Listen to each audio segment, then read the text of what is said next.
C'est marrant parce que voyager dans le monde entier depuis 25 ans, je réalise que la plupart des gens ne voient absolument pas du tout leurs forces, leurs talents, leurs avantages, leurs atouts. Que ce soit d'ailleurs dans leur carrière, dans leurs affaires, dans leur business, qu'ils soient employés, étudiants, papa, maman à la maison ou solopreneurs ou petites entreprises, c'est exactement la même chose. Ils voient les talents chez les autres et pas chez eux. Ça veut dire que 97% des gens, grosso modo, perdent beaucoup de temps tous les jours, toutes les semaines, toute l'année. Du temps dans des idées qui sont inutiles, des rencontres toxiques. Ils se sentent obligés. Ou à utiliser des idées, des stratégies qui ne fonctionnent pas. Et le résultat de tout ça, c'est que la plupart des gens doutent d'eux-mêmes à la fin de la journée, de la semaine, du mois. Et c'est vraiment ça le problème, le résultat. C'est qu'ils ont du mal à rester en santé, à enrichir leurs relations, et ils ont du mal aussi à payer leurs factures. 50%, écoutez bien, 50% des petites entreprises, auto-entrepreneurs, solopreneurs, 50% vont fermer leurs portes, faire faillite, abandonner, jeter l'éponge en moins de 5 ans. 50% d'échecs en moins de 5 ans. Ce n'est pas une question d'expertise, d'intelligence, de savoir-faire. Ils sont très bons dans leur savoir-faire, mais ils ne savent pas faire savoir. Et tout commence par eux-mêmes. Pour deux principales raisons, en fait. Si les gens n'arrivent pas à se vendre dans leur carrière, leurs affaires, c'est surtout parce qu'il y a l'ego et il y a la peur. On va reparler d'ailleurs de la peur du rejet. Mais d'une manière ou d'une autre, écoutez-moi bien. Chaque livre, c'est marrant que j'ai écrit, chaque séminaire que j'enseigne dans le monde entier, chaque année principalement en Europe et ici en Amérique du Nord, à Montréal, toutes ces démarches ont pour principal objectif d'expliquer à nos participants, nos étudiants, de leur expliquer le mode d'emploi de leur cerveau. Ils savent utiliser une télécommande, ils savent utiliser leur téléphone, mais ils ne savent vraiment pas qui ils sont vraiment. C'est un cerveau, écoutez-moi bien, vieux de 2 millions d'années. Et notre cerveau, vieux de 2 millions d'années, a des réflexes très souvent et naturellement négatifs. Il est paramétré pour voir ce qui ne va pas ce qui va bien.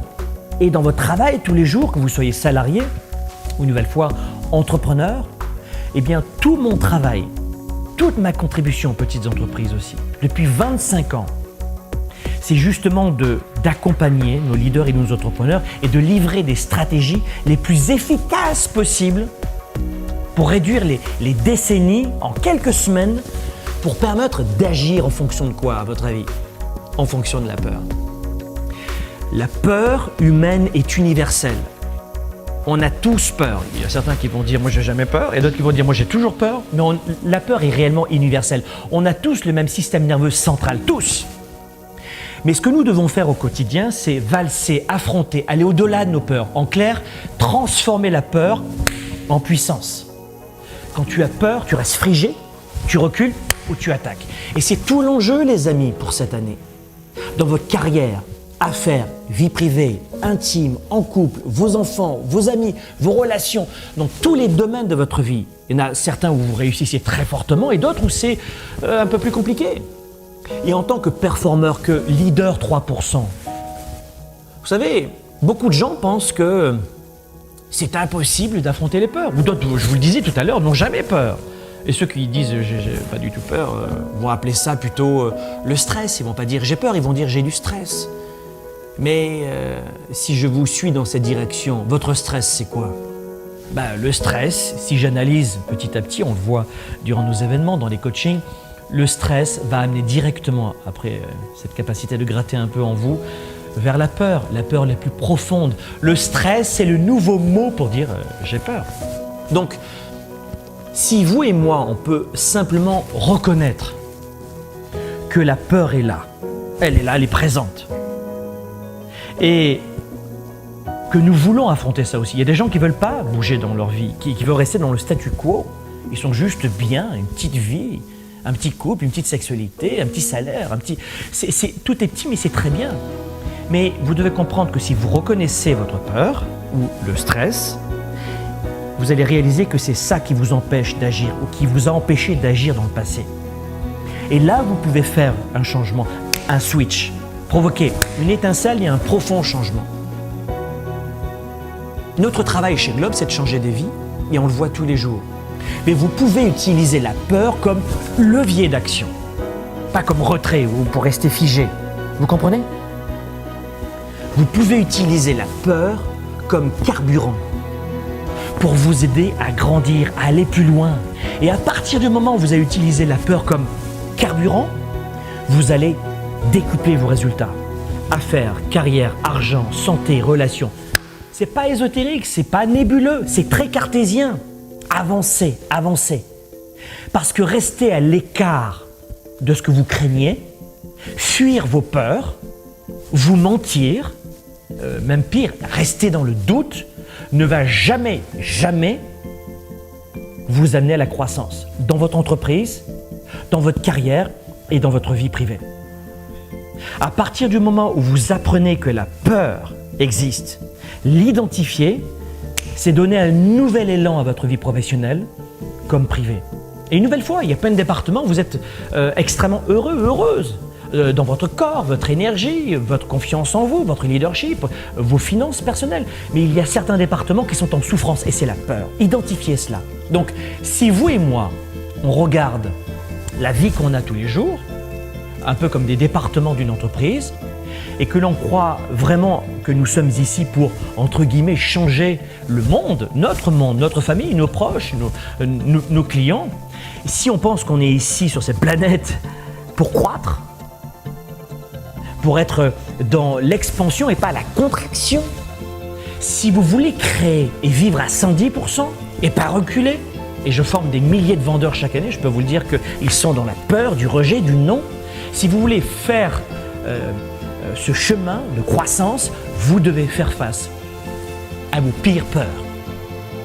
À moins d'aller au-delà de ce que vous pensez pouvoir peut-être gérer physiquement, mentalement, mais je crois qu'on peut le faire, on peut tous le faire. Physiquement, mentalement, émotionnellement, on a tous cette propension, cette capacité de grandir. À moins une nouvelle fois que vous pensiez que vous êtes à 110% et que vous ne pourrez jamais plus progresser. Mais même si je veux être un petit peu ironique, si vous pensez que vous êtes à 110%, vous vous mentez aussi. Vous voyez, il y a une raison pour laquelle vous avez tous les résultats dans votre vie aujourd'hui. En ce moment, tous ces résultats, il y a une explication. Vous êtes le fruit de vos décisions d'il y a 1 heure et d'il y a 6 mois, 1 an. Il y a une explication à vos résultats aujourd'hui. Et quel que soit votre passé, votre situation ou votre environnement, ou les gens qui vous entourent, ou votre salaire, ou votre ville, votre pays, quelle que soit la situation, blâmer une personne, un environnement, une circonstance ne fera jamais que renforcer votre situation à stagner. À partir du moment où vous tombez dans l'excuse, vous stagnez.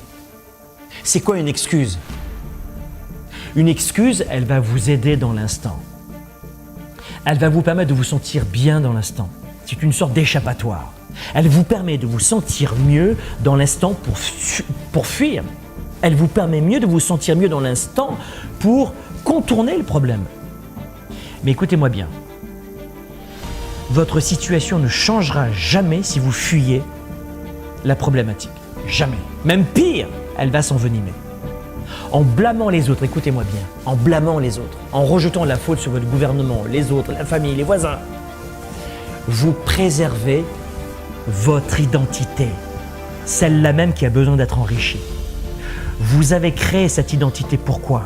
Votre histoire, vous l'avez créée pourquoi? Pour une seule raison, pour vous protéger de vos peurs, pour contourner vos peurs les plus profondes. Voilà pourquoi vous entretenez ce scénario, cette histoire que vous répétez en permanence. De quoi avez-vous peur vraiment? Trouvez cela seul, avec des amis, votre entourage, faites-vous aider ou venez dans nos événements comme le Weekend Spark ou Business 110, le bootcamp pour les entrepreneurs, et on le verra durant le Weekend Spark à Montréal et à Paris, mais quels que soient nos événements, quelle que soit la situation ou la façon d'y arriver, vous devez apprendre à vous libérer de ces chaînes mentales. Vous aurez beau apprendre comment investir en bourse, créer un site internet, faire ce métier, ça ne changera rien. Ne commencez peut-être pas par identifier comment vous allez affronter votre peur de l'échec, mais commencez peut-être par mieux vous connaître aujourd'hui, voir les blocages. Mais pour faire court, la peur de ne pas être assez, c'est souvent, vous allez réaliser, la peur de ne pas être aimé. La peur de ne pas être assez, c'est la peur de ne pas être aimé. Et à l'origine, vous avez toujours l'une de ces peurs-là qui arrive dans l'un des départements de votre vie. Affaires, carrière, relations, argent, tant que vous ne franchirez pas ces seuils de peur, une ou plusieurs, vous ne pourrez pas absolument jamais passer au niveau supérieur.